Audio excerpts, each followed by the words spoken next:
আপনি মরে গেলে আপনার লাশটা পর্যন্ত নিয়ে অ্যাম্বুলেন্স সিন্ডিকেট করা হবে। আল্লাহ যে কয়দিন হায়াতে রাখবেন এই লড়াইটা করব।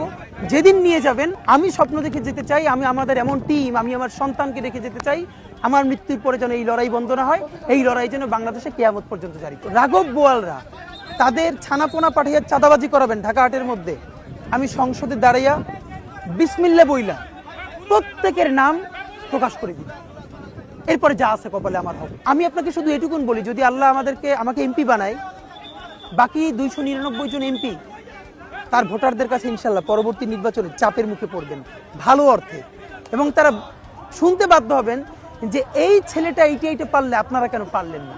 ইনশাল্লাহ এটা বাংলাদেশের মানুষের ভালোবাসায় এবং তাদের সহযোগিতায় আমরা সবাই মিলে করে দেখাবো ইনশাল্লাহ। নারে তাকবীর, আল্লাহু আকবার, ইনকিলাব ইনকিলাব, জিন্দাবাদ জিন্দাবাদ।